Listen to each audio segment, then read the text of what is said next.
Ladies and gentlemen, these are the comics that I purchased in May of 2024, and I'm going to talk to you about them.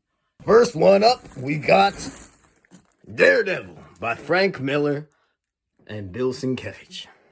A lot of creators here. This is a companion omnibus right here.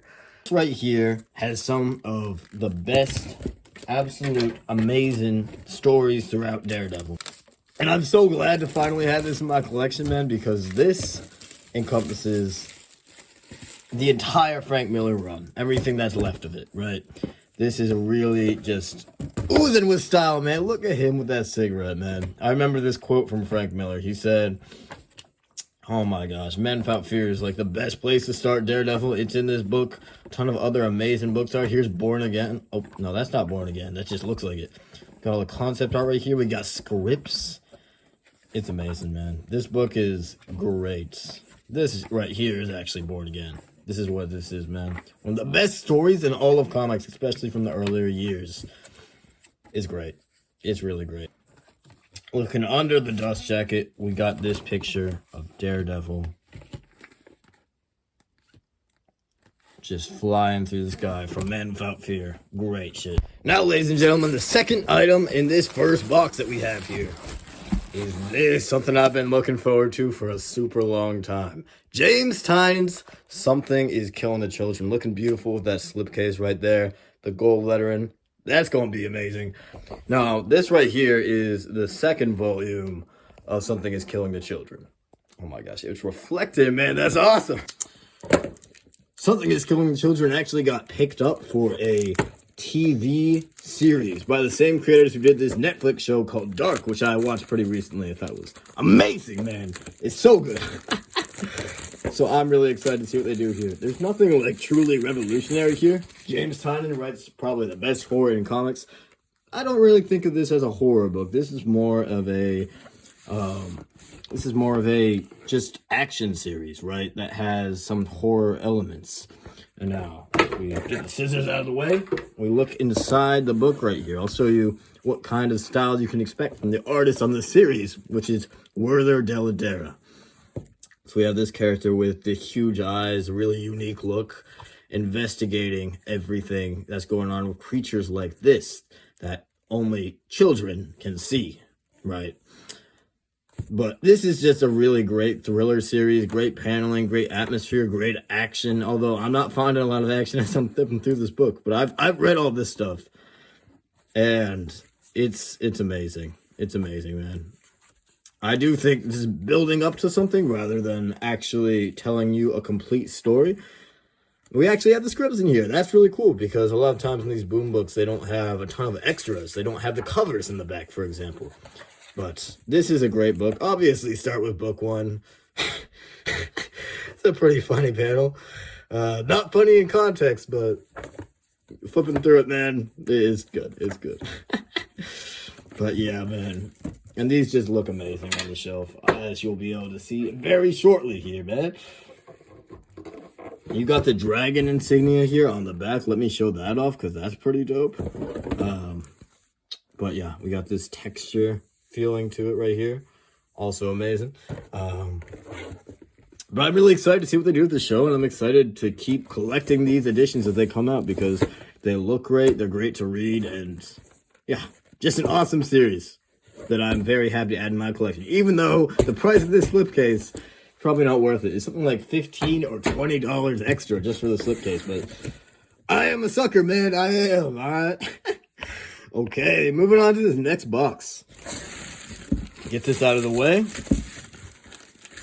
Now, I have two more books for you guys today in this box. First of which is The 12 by J. Michael Straczynski. One of my favorite writers of all time, man. He's so good. His Spider-Man run is amazing. I need it. But stuff like this that stands completely independent of anything else that no one actually talks about is stuff I love, man. He does some really great independent stuff. And what I love about J. Michael Straczynski is the amount of heart that he puts into the series. Looks like it's damaged, but that is actually, if you feel it, just the effect they want to convey. Because what is this story about?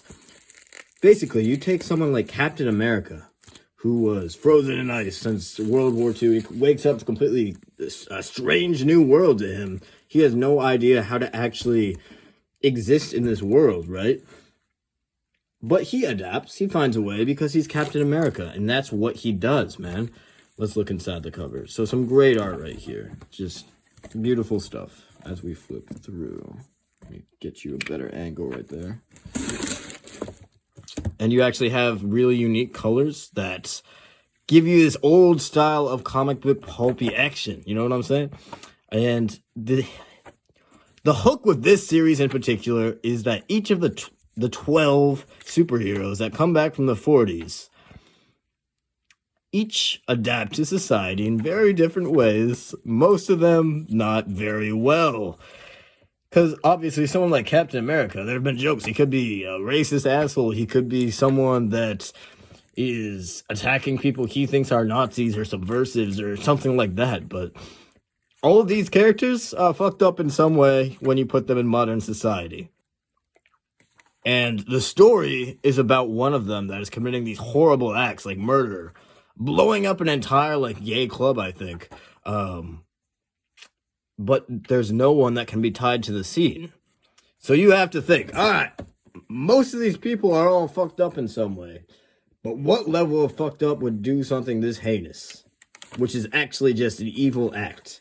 And you get to figure out through the lens of these characters, which are all so fucking unique, man. I won't spoil what the characters are, but they're just great, man. This is a great book that really surprised me because this is one that I never hear anyone talking about. And I think that's a fucking shame. All right, let's look behind the dust jacket to see what's inside. So it looks like we have this.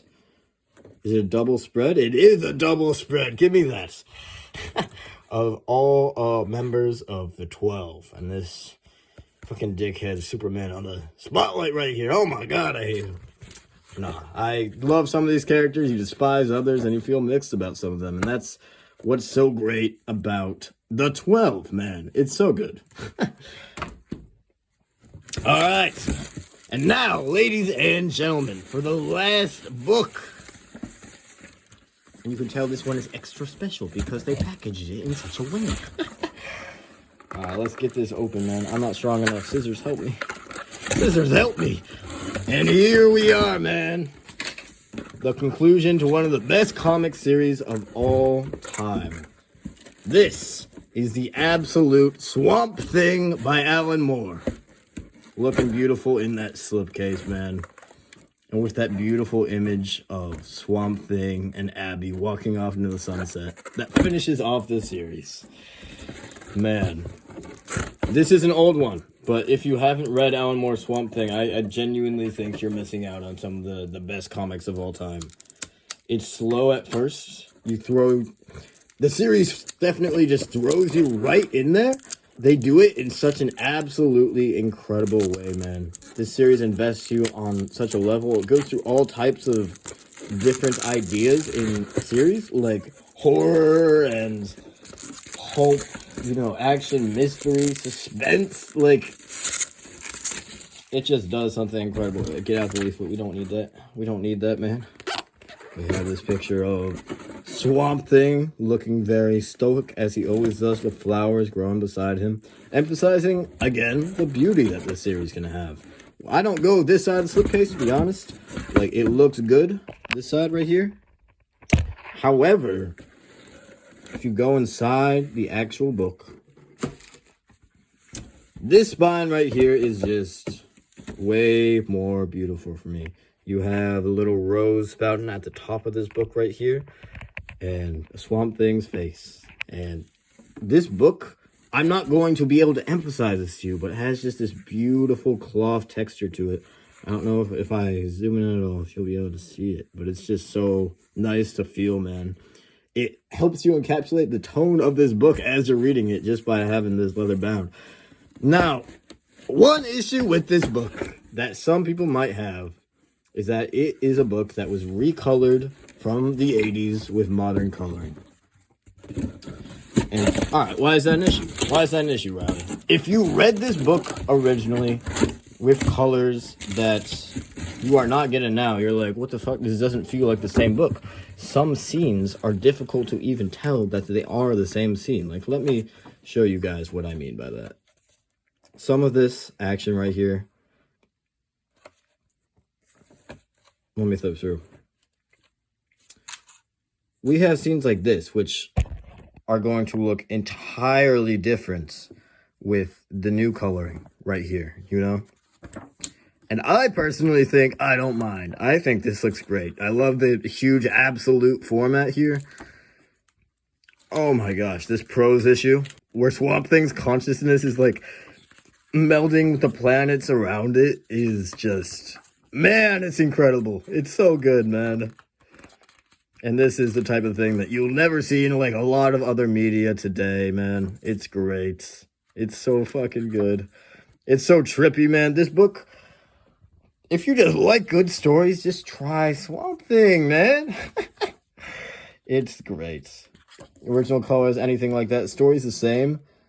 And it's sensational. It really is. And you see the end here. Swamp Thing watching the sunset. Watching his girl Abby. You know what I'm saying? And they walk together to their new home. Now, I won't spoil how they get there, the journey. But it's great. It's so good.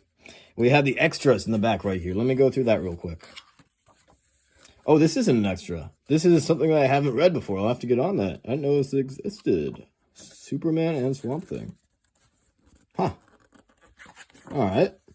What's this? What's this? We got a death certificate for Swamp Thing from one point in this book. Learning to love the alien. Looks like they actually took reference from crafting this. Wow, okay. That's really interesting. Got an original page of art that did not make it into the original book, it looks like. We got some context right here.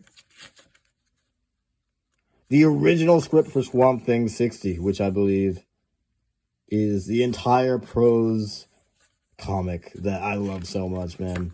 You're not going to understand it first time reading it, but it's good. It's good. The way it fits into the story as a whole here is amazing. And I love seeing all this extra stuff right here. Let me see. Is there anything other than...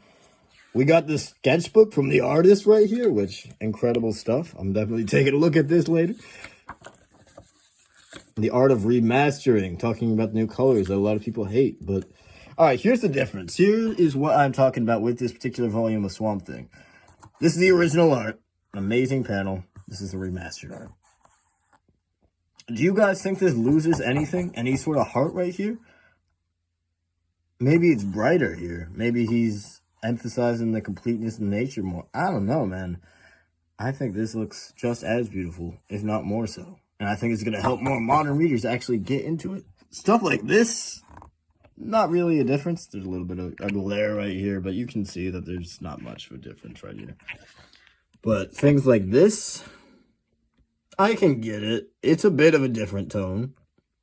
But I think I actually like this tone better. It works better for the horror. They're able to do things with panels like this that they weren't able to do before. And that is what art is about, you know, constantly evolving, man. It's just a great book. Get it in whatever shape you can. Last but not least, we have another Daredevil book, Parts of the Whole. I watched the new show. The show was awful. I hate it. It was really bad, man. I don't know how they take a story like this and make a show that was that just aggressively mediocre, man. It's pretty incredible. Oh, they double wrapped it, man. All right, spec damages. Doesn't look like anything's particularly damaged. I could return this if I wanted to. But it's looking good, man. All right, let's get into it. Got Maya Lopez right here on the cover. Parts of the Whole. David Mack, Joe Quesada. Fuck him, bro. What you did to Spider-Man is out of control, but this book is good. This book is great. I'm one of the people who really just does not like, what's his name, man? The director that did Guardian Devil. Oh my God, I'm blanking, man.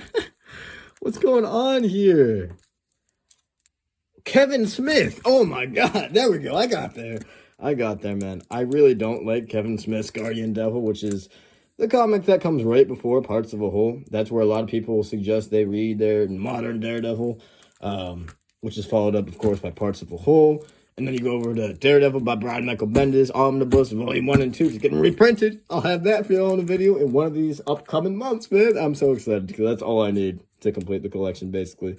There's Parts of a Whole. There's Daredevil by Bendis. Then you go to Brubaker. Oh, sorry. I missed Daredevil Yellow is where I think people should start because it fills you in on what happened in Guardian Devil in a really just emotional way that few other books can. It's like on the same level as stuff like Spider-Man Blue that also were done by Jeff Loeb and Tim Sale. Great stuff here. Getting this book open. This is a standard size hardcover. It's not quite as big, but that's okay because it's still a hardcover. And that is what we collect. All right. Let me show you guys what I'm talking about with how this book is just so incredible. Got the shot of the Kingpin right there. As we go through the book, it becomes something else. Got great fight scenes. Got an iconic image of Kingpin right there. It's a short book, but it's amazing, man. These are some of the extras it looks like. Yep, here we are. Now, David Mack does his best work, I think, in what is upcoming. But this stuff here is great. It's super good. And it's very important. Because something happens to Kingpin here that is really incredible. But it plays to a lot of strengths of Daredevil that I love just so much. Artistically, it's great. Writing-wise, it's great. It hurts me, which is, I guess, is great, man. But stop it. All right. We're going to look behind the dust jacket right here. At the second book, I have my Daredevil reading order. So it's very classy. You know, we got just Daredevil.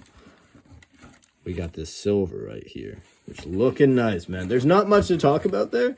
They rarely do that anymore, except for the classic omnibus or the Marvel Masterworks, which I don't get personally because I prefer my big books. I like my omnibus.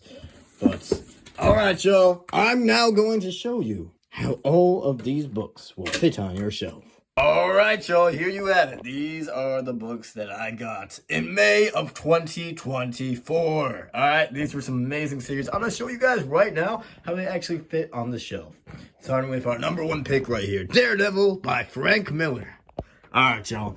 So if we look over here to my Daredevil shelf, so far we have Daredevil by Frank Miller, Daredevil by Brubaker, and then we go Daredevil by Mark Waid. How I would personally have it is in the coming months when I'm going to have Daredevil by Frank Miller, and then you go to Bendis, and then Brubaker, and then etc., right?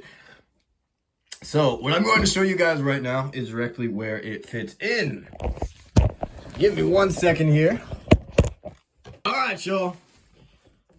So, you have a good eye on my Daredevil shelf. This shelf, I had to put you guys right here because this shelf is packed so tight right now, man. Because this book right here is really... You can see this. You try to move it out, it doesn't fucking budge. Because I packed it so tightly. That's good for the book's like structural, but it's difficult to actually read some of these. I'm not going to lie to you. I can do this. I'm strong. I've worked out before, man. Ooh. Yo! Oh, Hulk Gray assaulting me, man. Is you good? You good. You good. You straight. He got time out for now, man. What the fuck was that? Alright, maybe we start with moving Brubaker over.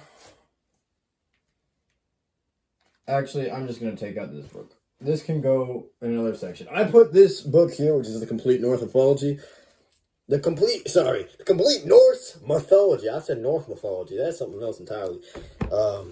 But we're putting this book somewhere else. I put it here because then we get into the Thor shelf. That's not necessary. So let's see what it looks like on the shelf, man. Oh, that looks sick. That looks so good, man. The two Daredevil spines together, man. That looks nice. Ooh, don't hide. Hold on, bro. We got a situation. Alright, there we are. Everything's good. The shelf is a lot more free without this fucking monolith right here, man. What the hell's going on? It's beautiful. It's got a cat and like a guy, you know. But I don't need my books to be that tight. All right, moving on to the next book. All right, y'all. The next book up on my shelf is Something Is Killing the Children, Volume 2. I'm excited for this one because this is going to look so great. Let's see, man. How does this look? Oh, yes. Yes. Yes. Man, this looks so good like this, man. Go 1, 2, and then Once in Future. We're getting the second one of that very soon. These boom slipcases look so good, man. All right, y'all. Next, we have the Swamp Thing book. We got a little bit of space on this shelf from what it looks like, but that's not quite going to be enough, so we're going to have to take out Watchmen for right now. We're going to repurpose that at the start, probably.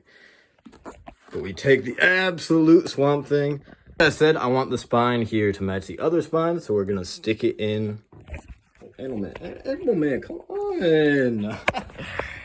We're going to stick it in right like this. Let's see. And this, ladies and gentlemen, is the end of the series, the completed set. And, oh, it's trying to get out of this slipcase. There we go. And that looks so fucking good, man. It really does. Finally, after, I think a year or two, I finally completed this whole set. And that's just great to see, man. Now, next up, we have Daredevil by David Mack. Parts of a Whole. And that should go right after this companion omnibus in the reading order that I have so far. Is there space? No. No, the fuck there isn't. All right, hold on. We're going to take out Brian Michael Bendis' Alias right now. Because we might have a full Daredevil shelf pretty soon, man. We really might. But this is we're going to slide these to the starts. Put Daredevil by David Mack right there. Move everything else to the side. Oh, yeah. Yeah, that looks good, man. Even though it's different than the other ones, that makes it stand out, you know? This is the way I want to collect it. I didn't fucking want Guardian Devil. I wanted this separately. I wanted to go Daredevil Yellow, Mac, Brubaker, and then End of Days eventually. I'm getting that in eventually. It's out of print, but I managed to score one. So, all right, moving on. That shelf looks so nice, man. Look at that. Oh, my God. I'm glazed right now. And last but not least, for the shelf placements, we have The 12 by J. Michael Straczynski. And where does this fit in? Oh, well, it can kind of go anywhere. It's technically a Marvel book, so it should go on this top shelf right here, right? So we can walk this over. Maybe put it right here with the independent stuff. So we're going to have to take out some of these paperbacks. These wouldn't exist if I could get these books in a better way. I imagine they will. Marvel's been reprinted pretty much everything in some sort of hardcover form. Oh, yeah. Yeah, that looks good. Just a tail end right there. Hopefully we have some more independent books like this eventually. I can get Jeff Lemire's Moon Knight, like Tom King's Vision, like I said. Marvels by Kurt Busiek. Yeah, man, that'd be amazing. But that is going to do it, man.